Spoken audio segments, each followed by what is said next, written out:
Mr. Warren. Welcome to week 11. Week 10 was skipped because you didn't have anything, so thanks.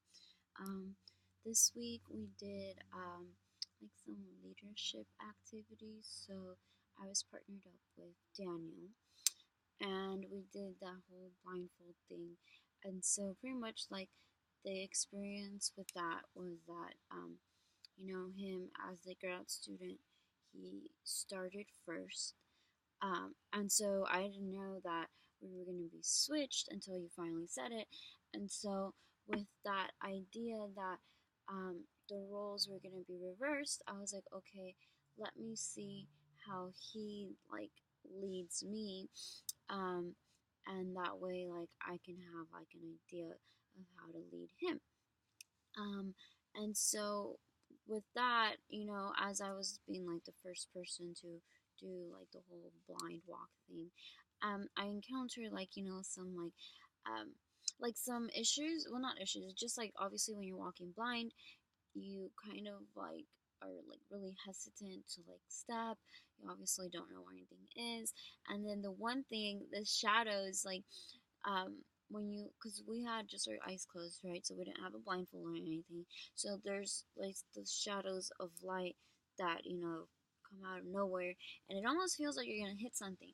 So having that experience um made me realize, like, okay, so this is gonna be a problem when he leads, so what can I do to make it better? So what I did was, to let him know, right? Like, there's gonna be shadows that, make it feel like you're gonna run into something, but it's fine. And then another issue was going up well, I went down the stairs, he went up. Um, and that was just like knowing how many steps there were, and just trying to get like an idea of like where to like place your footing. Um, so when it was my turn, I had told him like, okay, you're gonna step, step, step, step, step, and then there's like flat ground. So being a follower first and then being a leader afterwards actually made me, I'm gonna say, become a better leader. No, I'm just kidding. He was pretty good too. It's just like being in that other role makes you see like both sides. And so in our chapter 9, um, no 10 of leadership, there's this thing where it states, when a leader is rotated, she typically has limited power and serves primarily as a facilitator of the group process. um, Kind of just like going off of that, you kind of do see yourself as like one of like their own, or you don't see yourself as a leader, really. You just see yourself as someone who's just facilitating the process. Like, there's no like ego going to your head because it, like, just not that long ago somebody else was going to be a leader. So it really helped be like a better leader for this activity, because that way, like, you see both sides. Going off with leadership, they also have like a shared leadership, which is leadership functions that can be shared or performed by various members of a team. Um, that can also really apply to our group with Brenda and Marilyn, because Brenda does get, kind of, we kind of look up more to Brenda um, in a lot of like the just like guiding us through like what we do in the paper and all that stuff. Um, but we still kind of like switch roles on like um, who does what. Like, Brenda will help us, but then, maybe Marilyn will let me know, like, okay, so Leslie, can you do like the motivation part of like the paper, and like I'll finish up like the PowerPoint, or I'll tell Marilyn, like, oh, can you check like the references for me? So we all have like some sort of like function where we can, share like leadership roles within the team members. Um, Leadership is also located in the connections and relationships among the team members. So that is, again, our relationship, our open communication creates, a more better, like, environment to be like a leader. So no one feels like one person is like overbearing or anything. Um, and that's just kind of like nice to know that we all have like a say, um, and still, be able to lead. Um, Another thing I thought was funny was that there is, so the most important predictor of group selection of a leader is the participation rate, sometimes called the Babel effect. So I don't know why this reminds me. Um, I was I went to this Christian Leadership Institute thing back in like high school, and it is what it is. Like it's in the name, right? Christian Leadership Institution.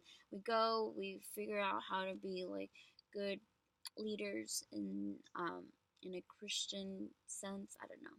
Anyways, I came across that folder I had. Like I still had like the folder that they gave us and everything, and we were in groups, and so they had us write down like a goal of ours for the end of the week. My goal was like to learn how to lead and be like a better communicator.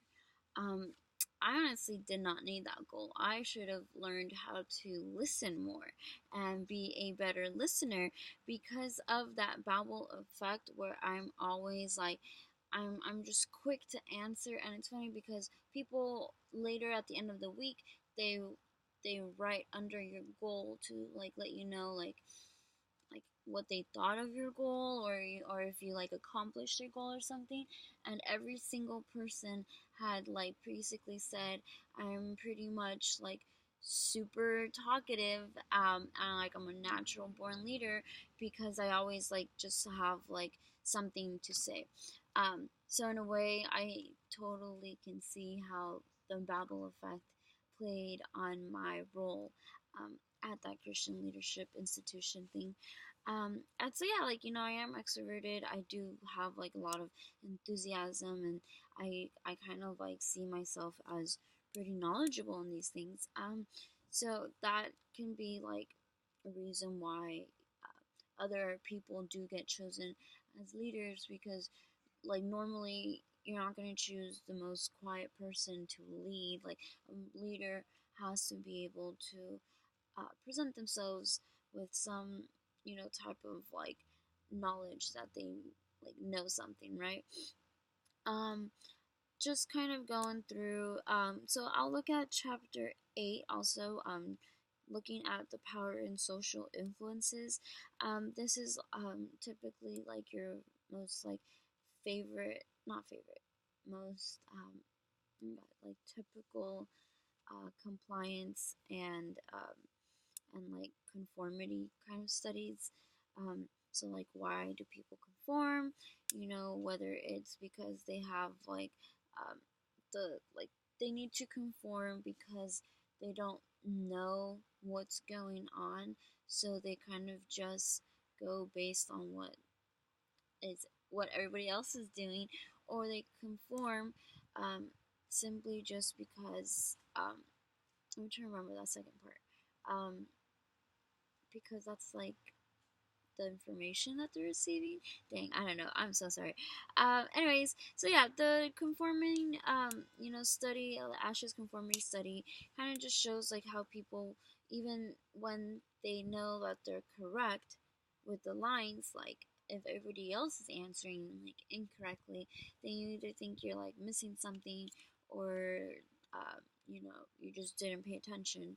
Um, and I kind of wish like I didn't know a lot about these studies so that I can kind of like test it out on myself to see like if I would conform, because like I would think about it and I'm like, I would not conform, but then I don't know, maybe I would conform because like it's just like an ambiguous situation, and everyone else seems to be like on the same page about something, so I'm like, okay, yeah, sure, I'll just conform.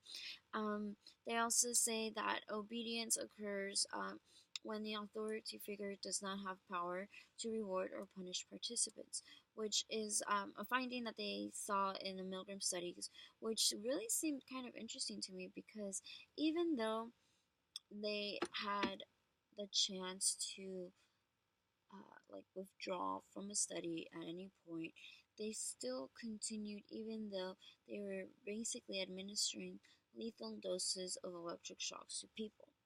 So, when some authority figure does not even have the power to reward or punish participants, it just kind of like makes you think like, why are people just following blindly?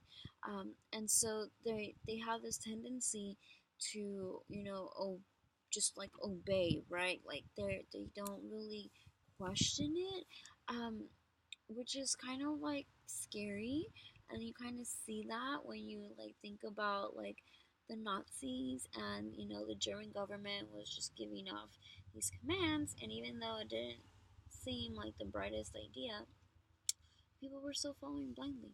So, in a sense, they did have that, like, I guess they could have been punished if they didn't follow, but it just shows that there's people who follow blindly just to kind of go with the role.